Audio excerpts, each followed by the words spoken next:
Bem-vindos a mais uma aula de Geografia com a professora Liliane Hanna, do Centro Estadual de Ensino Profissionalizante Angelina Mendes Braga, SEDUC, Piauí. A nossa aula de hoje é sobre blocos econômicos. Iniciamos com o conceito de comércio mundial, que perfaz atualmente uma parcela considerável do comércio entre países. Esse comércio internacional é representado por inúmeras atividades. Para se inserir no mercado global, os países abrem mão da possibilidade de efetuar uma política nacional, tanto econômica quanto social. Quem regula este comércio internacional é a OMC, Organização Mundial do Comércio, criada em 1995, presente em mais de 161 países. Tenta estabelecer as normas de relações comerciais. Além disso, estabelece também a relação da propriedade intelectual e patentes. Os países desenvolvidos criam barreiras não tarifárias, que é um protecionismo disfarçado, através de alguns mecanismos. Primeiro, a defesa comercial. Eles praticam muito a venda abaixo do preço do custo. Essa prática é denominada de dumping.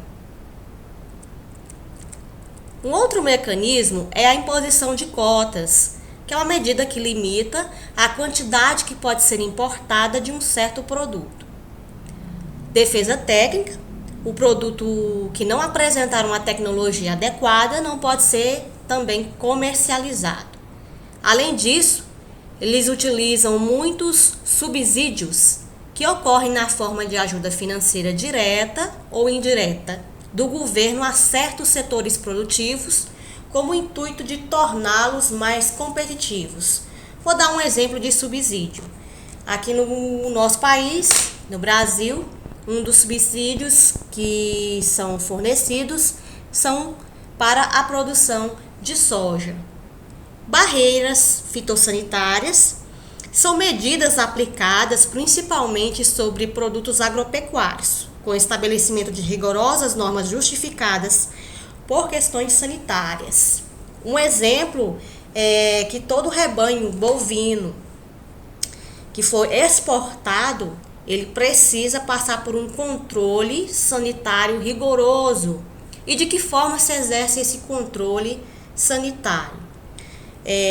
Os rebanhos têm que ser acompanhados por um responsável técnico, que é um veterinário, que vai tomar conta da saúde do rebanho. E precisa também fazer a vacinação de todo o rebanho contra a febre aftosa. Blocos econômicos ou blocos regionais, que é o tema da nossa aula. Bom, o que é um bloco econômico? É, na verdade, um agrupamento, uma associação entre países para a inserção deles no comércio mundial.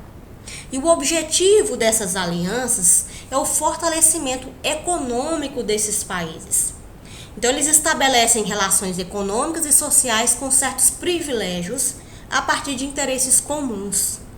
Essa regionalização da economia ganhou força no mundo todo a partir da década de 90.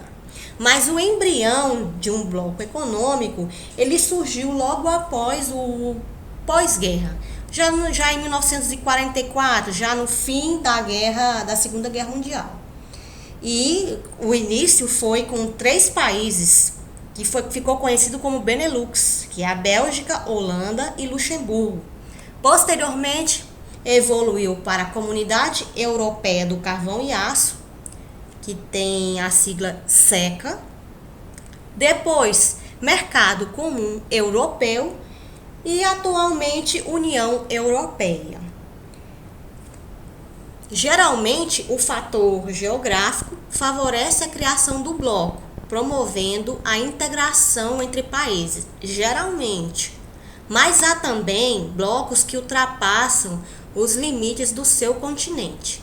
E há outros países que fazem parte de mais de um bloco econômico ao mesmo tempo. Quais são as etapas para a formação desses blocos econômicos? Bom, a primeira etapa é a chamada Zona de Livre Comércio. E o que isso significa?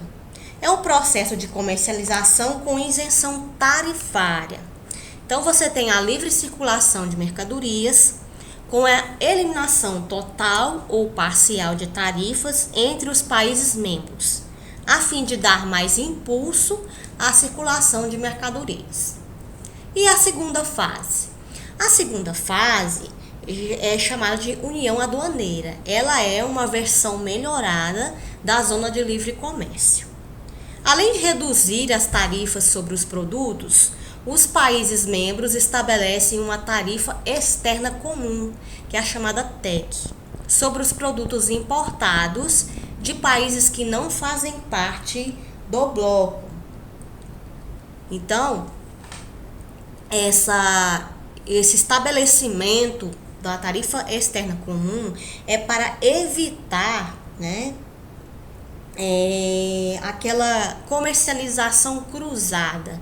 São países que não fazem parte de um bloco, mas que comercializam com outro que pertence ao bloco, a fim de derrubar as barreiras. Então, para evitar isso, foi criada uma TEC, que é esta tarifa externa comum.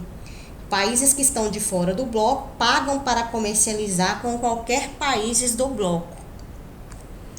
Vamos para a próxima etapa. A terceira etapa é o mercado comum. Você tem a livre circulação de pessoas, mercadorias, serviços e capital, dinheiro.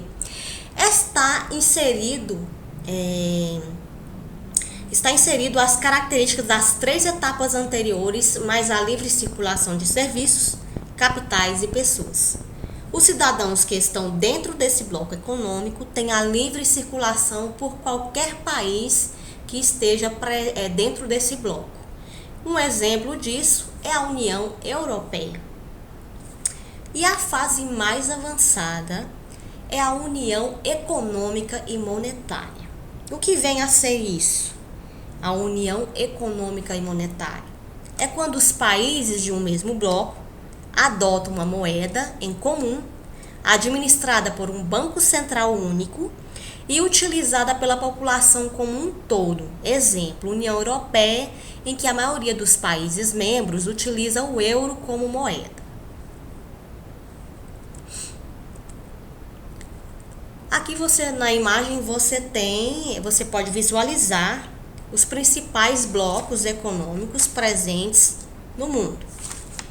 Então, nós temos aqui a ALCA, que na verdade ainda um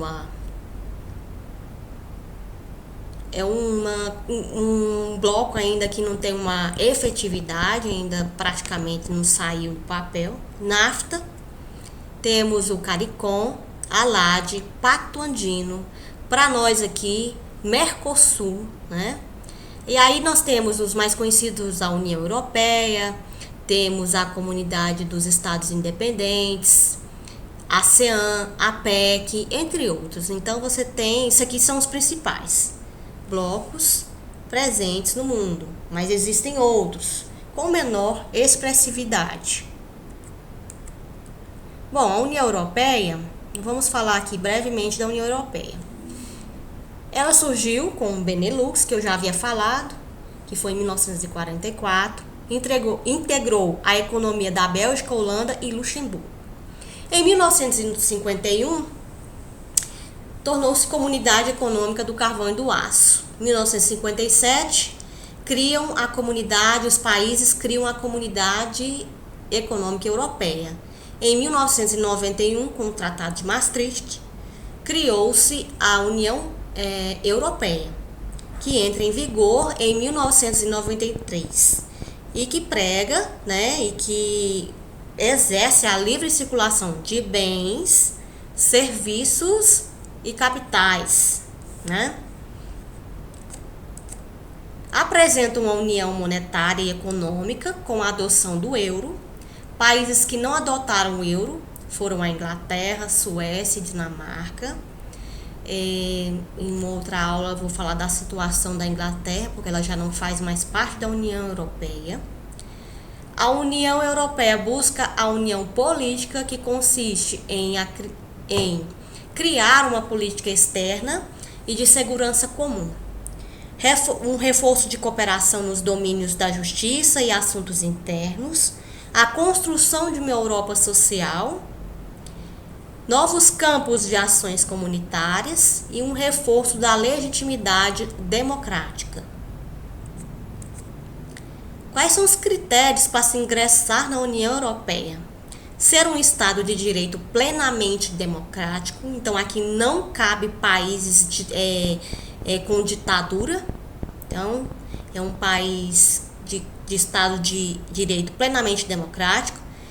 Ser um Estado laico, no qual não haja discriminação de gênero ou ordem étnica.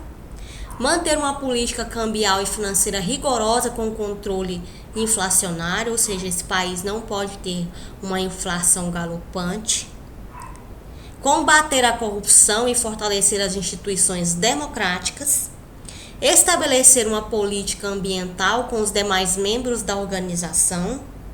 Estabelecer políticas migratórias de acordo com os demais membros.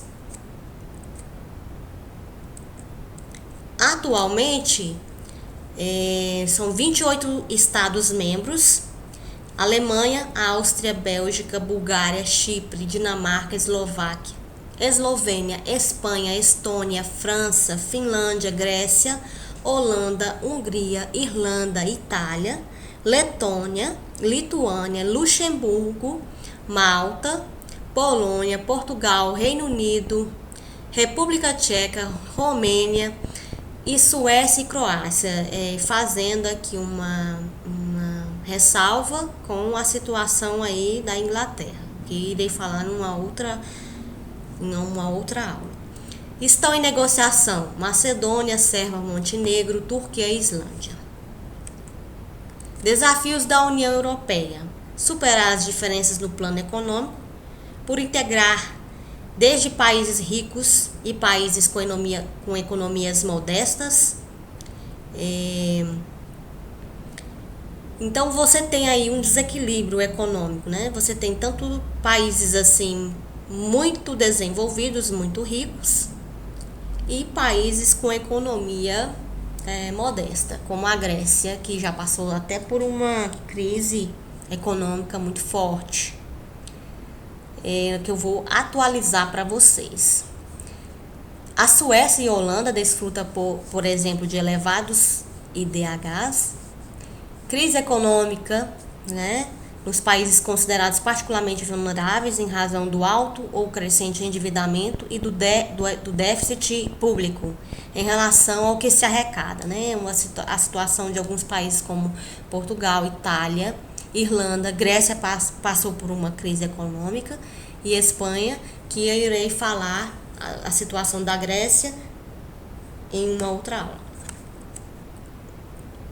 Divergências políticas, movimentos nacionalistas e separatistas, fortalecimento de partidos políticos radicais e xenófobos, que desprezam uma categoria, né, de extrema direita, que é algo muito perigoso, que colocam em risco a estabilidade de alguns países, podendo afetar a integração do bloco.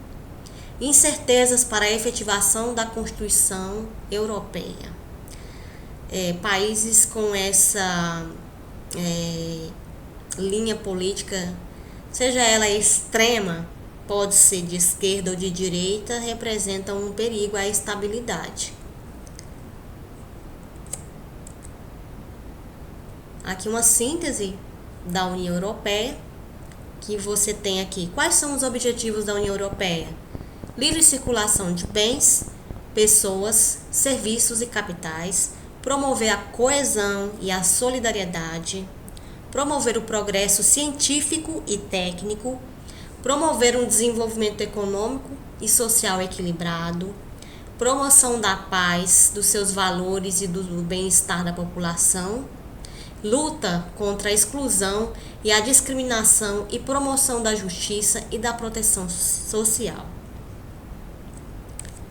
Bom, aqui eu vou falar um pouco do Mercosul, lembrando que eu vou fazer uma outra aula para esclarecer alguns pontos do bloco da União Europeia e do Mercosul também, que é o ano que nós estamos vivenciando, 2020, tem também que falar da pandemia.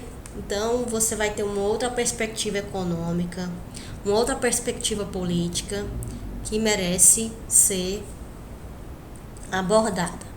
Bom, o Mercosul ele foi criado em 1991 pelo Tratado de Assunção. Tem como objetivo a eliminação progressiva das tarifas alfandegárias entre os países membros, a fim de dinamizar a economia regional, movimentando entre si mercadorias, bens e serviços, capitais e força de trabalho. A adoção de uma tarifa externa comum, que é a TEC, para comercialização com outros países não pertencentes ao bloco, logo após 1995. Prevê a livre circulação de bens, serviços e fatores produtivos. Meu muito obrigado e a nossa aula se encerra por aqui.